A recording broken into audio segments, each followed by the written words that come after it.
नहीं चलेगी, नहीं चलेगी, नहीं चलेगी, हुकुमशाही नहीं चलेगी, नहीं चलेगी, नहीं चलेगी। साथी आवाज दो, साथी आवाज दो। डॉक्टर बाबासाहेब आंबेडकरांच्या, भारतरत्न डॉक्टर बाबासाहेब आंबेडकरांच्या। तो हम क्या चाहते, अरे हम क्या चाहते, तो प्यारी प्यारी मैं सभी यहाँ आए हुए लोगों का दिल से तहे दिल से धन्यवाद करती हूँ, जिन लोगों ने भी आज यहाँ पे उपस्थित हुए हैं और विशेषकर जिन लोगों ने ये प्रोटेस्ट भंडारा में करने का एक उत्साह उत्पन्न किया, सबको मैं दिल से धन्यवाद देती हूँ। और विशेषकर जिस वजह से आज हम यहाँ पे उपस्थित हुए वो ये है कि जो कुछ भी दिल्ली में बच्चों के साथ हो रहा है, हम जैसे आज यहाँ उपस्थित हुए हैं, इकट्ठा हुए हैं, क्यों? क्योंकि हमको इंसाफ चाहिए था। ऐसे ही दिल्ली में भी यहाँ शायद बहुत से लोग होंगे जिनको नहीं पता कि हम क्यों आए, क्या आए। हो सकता है ऐसे लोगों को ऐसे मिल बांट के आ गए हो, लेकिन आज मैं आपको सारी बात बताती हूँ कि क्या चल रहा है। इंस्टा में सब कुछ रिवील हो रहा है कि क्या है, और यहाँ की गोदी मीडिया वो कुछ कर पा रही है क्या? तो किसको श्रेय जाना चाहिए? पहली बात तो इंस्टाग्राम, है ना। And the next thing is कि क्या हो रहा है, हम इस देश में रहते हैं जिस देश का नाम है भारत देश, जो एक सिर्फ कोई इंसान नहीं बल्कि एक डेमोक्रेटिक कंट्री कहलाई जाती है, एक लोकतंत्र भारत है। और इस भारत देश में हर किसी को हर कोई चीज करने का ये कॉन्स्टिट्यूशन क्या देती है? अधिकार देती है। Yes, and we have the right to fight for ourselves. Every student has the right to fight for themselves. इसलिए दिल्ली के बच्चे और बहुत सारी जगह से अलग अलग टाइप के अलग अलग स्टेट्स के बच्चे जाकर क्या कर रहे हैं? दिल्ली में प्रोटेस्ट कर रहे हैं। खराब है एजुकेशन सिस्टम, खराब है इंडिया का एजुकेशन सिस्टम, खराब है। कितने लोग अपने देश से प्यार करते हैं? क्या हम सब अपने देश से प्यार करते हैं? बट हमको थोड़ी थोड़ी नफरत उत्पन्न हो रही है। क्यों? गवर्नमेंट, सरकार। Am I right? Am I correct guys? ये सरकार क्या है? निकम्मी है। क्योंकि सरकार कौन चला रहा है? Yes, so I want to say is कि यहाँ जितने लोग बैठे हैं, ऐसे ही वहाँ पे सारे बच्चे गए थे जस्ट फॉर दिस थिंग कि नीट का पेपर जो साल में सिर्फ एक बार होता है, बच्चे बहुत मेहनत करते हैं, 17 घंटे 18 घंटे पढ़ते हैं, फ्रस्ट्रेट हो जाते हैं, लेकिन इंडिया क्या करता है? इंडिया की गवर्नमेंट क्या करती है? पेपर क्या करती है? लेकिन यही चीज को बताने के लिए सरकार को शायद ये नहीं पता था कि बच्चों के पेपर लीक हो रहे। यही चीज को बताने के लिए बच्चे गए उनको कि हाँ देखो हम जाग रहे हैं, हमारा पेपर लीक हो रहा है। और इस पेपर के लीक होने के चलते बहुत सारे बच्चों ने सुसाइड कर दिया। इस वजह से वहाँ पे बच्चे गए कि हमारा फ्यूचर खराब नहीं होना चाहिए। एंड फॉर दिस, इसी बात के लिए वहाँ की पुलिस ने वहाँ के बच्चों पे इतना अत्याचार किया कि उन सब बच्चों को उन्होंने मारा, पीटा। क्या वो टेररिस्ट थे? क्या वो एंटी नेशनल थे? आप मुझे एक सवाल का जवाब दो। अगर कोई इस देश में जो एक डेमोक्रेटिक कंट्री है लड़ रहा है, तो क्या वो एंटी नेशनल है? नहीं है, क्योंकि गोदी मीडिया तो बोल रही है वो तो पाकिस्तान की टेररिस्ट है। Am I correct? देखो, जो लोग मेरी बातों से सहमत होंगे वो मेरी बात को हाँ कहेंगे। तो everything is apart from this, मैं बस यही कहना चाहती हूँ, आज जितने लोग यहाँ बैठे हैं सबका थैंक यू सो मच। जिन्होंने ये प्रोटेस्ट रखा है उनका थैंक यू सो मच। और सबके लिए मैं बस यही कहना चाहूंगी कि सभी लोगों को एक चीज करनी, एकता में आना है। विशेषतः मैं उन सब माँ बाप को आज एक बात बताना चाहती हूँ, आपके बच्चे मेहनत कर रहे हैं। देयर आर मेनी पीपल जो नहीं कर रहे, बट जो कर रहे हैं उनके ऊपर आप ध्यान दीजिए। बच्चों की जान नहीं जानी चाहिए। उस जगह पर लोगों के कपड़े फाड़े जा रहे हैं, लोगों के बदन से उनके कपड़े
everything.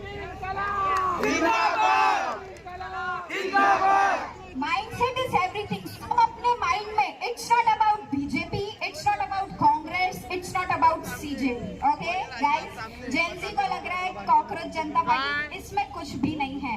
Now तुमको किसी एक पार्टी के लिए कुछ नहीं करना है. It's for your own self, your future and your kids. आपकी जनरेशन के लिए ये सब कुछ है.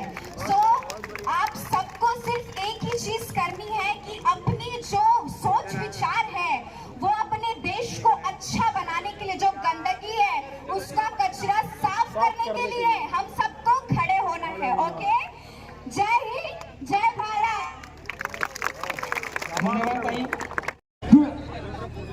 मीडिया आणि एक तिसरा कार्यकारी मंडळ. न्याय विधिमंडळ म्हणजे काय, जिथं कायदे बनतात. कार्यकारी मंडळ मध्ये जिथे कायदे लागू होतात म्हणजे पोलीस प्रशासन येते त्यामध्ये. आणि तिसरं म्हणजे मीडिया. मीडिया, आजची मीडिया दलाल झाली. मी रात्रीची गोष्ट सांगतो माझ्या घरची. इंस्टाग्राम शिवाय पर्याय नाही. कारण माझी आई न्यूज बघत होती, त्या ठिकाणी मीडियावाले काय दाखवत, थोडा कन्फ्युज होता बोलायला, समजून काय शब्द अगर चुकीचा वापरला माफी मागतो. माझी आई न्यूज बघत होती, त्यामध्ये दाखवलंय की पोलिसांना कसं मारहाण केलं, कसं विद्यार्थ्यांनी कसं पळवून मारलं, तो व्हिडिओ क्रॉप करून दाखवलेला आहे. पण त्याआधी पोलिसांनी काय मारलं, खिळे लावून, ते नाही आठवलं. माझ्या ताईनं सांगितलं की मुलींच्या प्रायव्हेट पार्टला मारले आणि तिथं तो गाडी टाकताना, सॉरी चुकीच्या शब्दात, आणि तो हसून राहिला पोलीस हरामखोर. त्याला बायको नाही का, बहीण नाही का, माय नाही का, बोलायचं आणखी झालं तर अण्णाभाऊ साठेचे शब्द आहेत.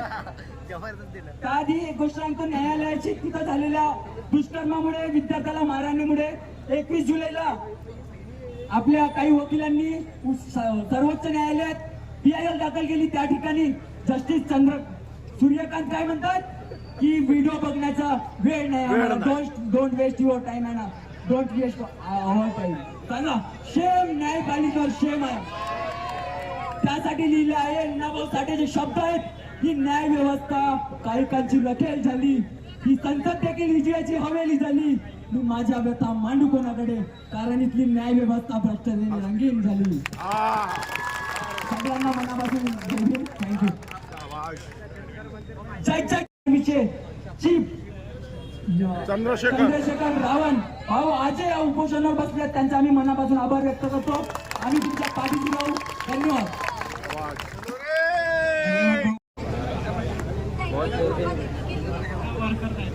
भारत माता की सबको लगता है कि ये जो हो रहा है सही है? क्या आपने इसके लिए एजुकेशन लिया था? क्या आपको लगता है ये जो चल रहा है हमें इसे और बढ़ाना चाहिए? हम यहाँ पढ़ते हैं सरकारी में और यहाँ के प्राइवेट्स में, जहाँ पर लूटा जाता है. Education level 0. यहाँ पर हम 12 देते हैं, हमने तो नीट. उसमें आती सबसे पहले मोदी की फेवरेट कास्ट. हिंदू है तो हम ज्यादा कम लेंगे, कॉमेडियन है तो हम ज्यादा लेंगे. क्यों? एजुकेशन सबका अपना है, उसे एक लेवल पे देना चाहिए. वो भी उससे नहीं होता. सबसे पहले वो करता है हमारे पेरेंट्स को, उनको सबसे लपेट में लेता है और सबसे पहले क्या करता है, धर्म.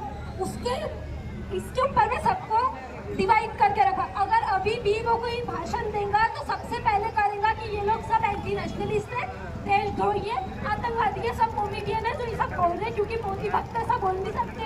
एजुकेशन के ऊपर में कुछ बोल नहीं सकते.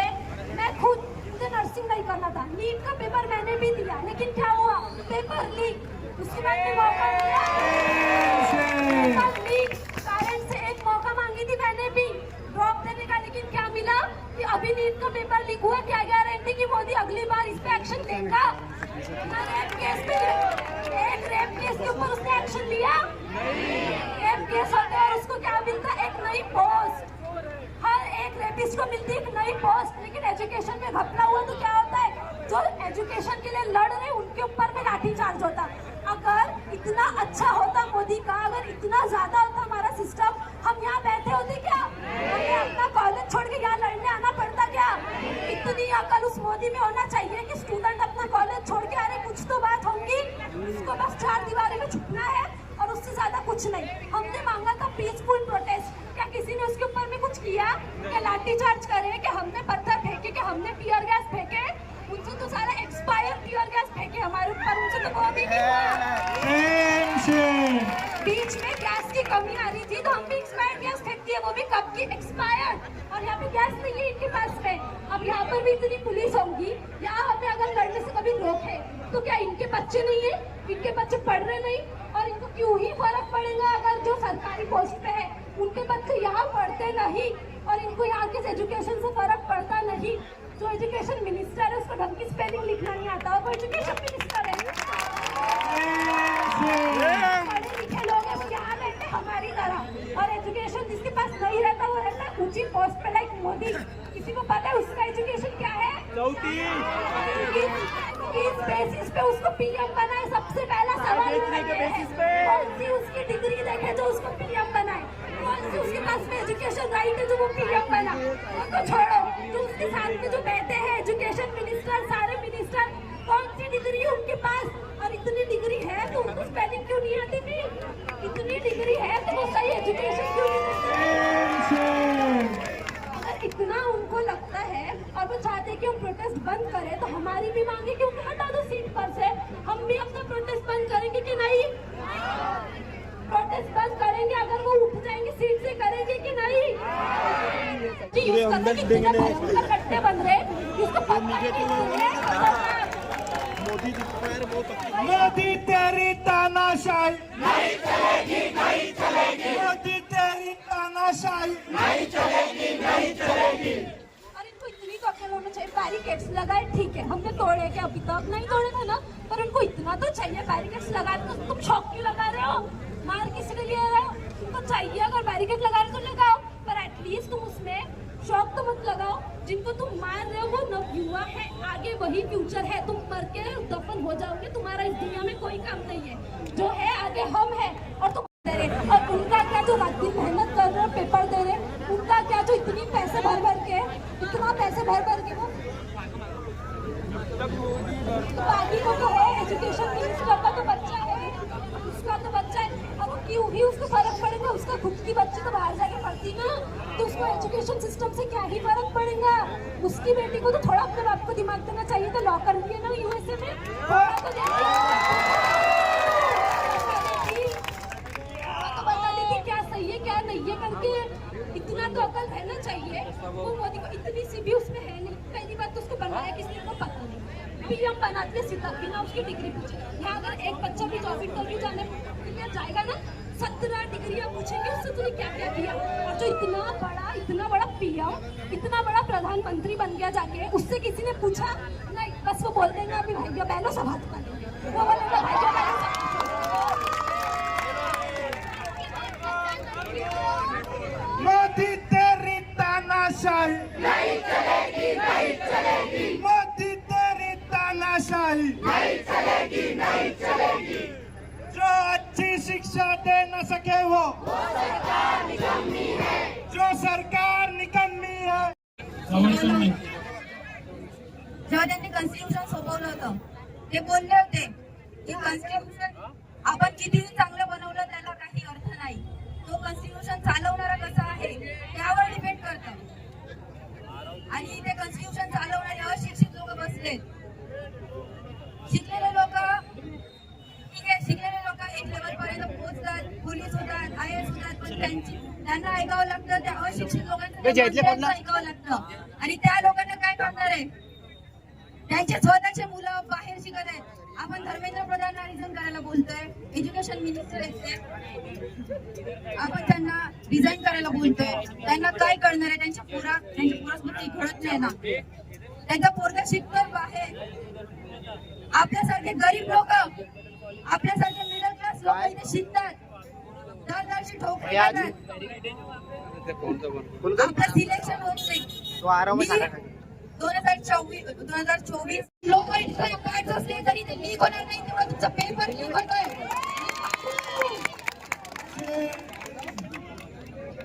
तुम्ही आम्हाला सांगताय पेपर लीक होते. सर्वांना विनंती करतो कृपया खाली बसा, पेपर लीक कृपया खाली बसा. तुम्हाला कळत नाही की पेपर लीक झालेला आहे.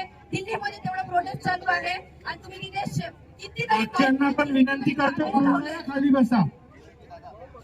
सर्वांनी खाली बसा कृपया.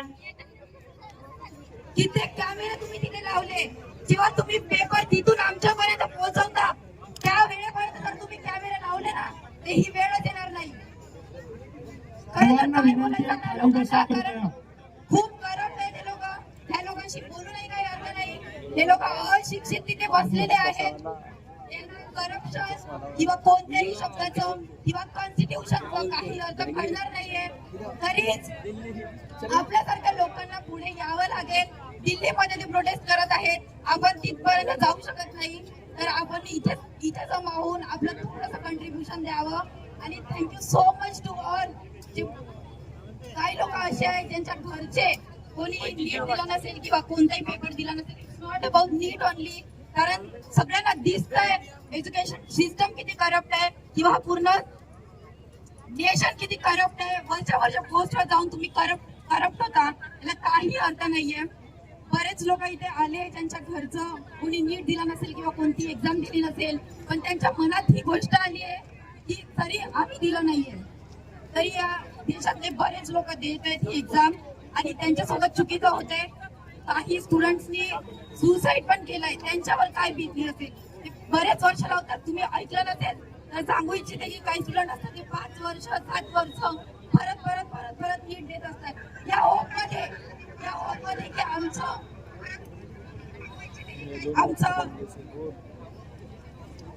सिलेक्शन होईल, पण हे लोक काही सिलेक्शन होऊ देणार नाहीये. परत तुम्ही पेपर लीक करत जाणार आणि ते काही लीक नाही होत आहे. तुम्ही करप्ट असले तिथे. अक्षरशः सब मुझे बोलते हैं कि मैं मुस्लिम हूँ पर I am only and only Indian. आज मोदी हमें कास्टिज्म के लिए लड़ा रहा है, हिंदू मुस्लिम अलग कर रहा है, पर वी आर इंडियन. मोदी क्या कर रहा है? मोदी एजुकेशन सिस्टम खराब कर रहा है, लीक कर रहा है पेपर. नीट के सेंटर पर बच्चों को इतना चेक किया जाता है पर उसके अंदर के सिस्टम को चेक नहीं किया जाता कि वो क्या कर रहा है. जो बच्चे जंतर मंतर में जाकर अपनी आवाज उठा रहे हैं उनको मारा जा रहा है. उनको रेप, लड़कियों को रेप की वार्निंग दे रहे. लड़कियां फीमेल स्टाफ होकर लड़कियों को धमकियां दे रहे कि वो उनका रेप करेंगे. शेम ऑन यू फीमेल के लिए. शेम. इस इंडिया में रहकर लड़कियों की जितनी आवाज उठा रहे उतना वो वहाँ पर जो बच्चे अपनी आवाज उठा रहे, अपना राइट के लिए आवाज उठा रहे, उनको मारा जा रहा है. आज अगर उन क्रिमिनल्स को, रेपिस्ट को मारा जाता तो आज ये हल्ला हमें आना नहीं पड़ता. आप लोग चाहते हो कि अगर एजुकेशन सिस्टम हमारा अच्छा हो जाए तो अपनी आवाज उठाओ, एक साथ रहो. सबको एक यूनिटी बना के रहना चाहिए. सिर्फ ये नहीं है कि मोदी है, सीजीपी है, कांग्रेस है. हम लोग को एक साथ रहना है. हमारा एक ही सिस्टम है कि हमारा एजुकेशन सिस्टम अच्छा हो, हमारा इंडिया अच्छा हो. मैं एक नीट एस्पिरेंट दे रही हूँ. अभी भी मैं एग्जाम देने वाली हूँ. सर्व एक मैत्रीचा प्रेमाचा संदेश या ठिकाणी दिला जात आहे. या देशाच्या शासन प्रशासन जरी आम्ही विद्यार्थ्यांच्या विरोधात काम करत असेल तरी सुद्धा आम्ही विद्यार्थी हे संविधानाला मानणारे आहोत, प्रशासनाला सहकार्य करणारे आहोत. हेच या गुलाबाचं फूल देण्यामागचा आमचा उद्देश आहे. शिक्षण आमच्या हक्काचा, शिक्षण आमच्या हक्काचा, शिक्षण आमच्या हक्काचा.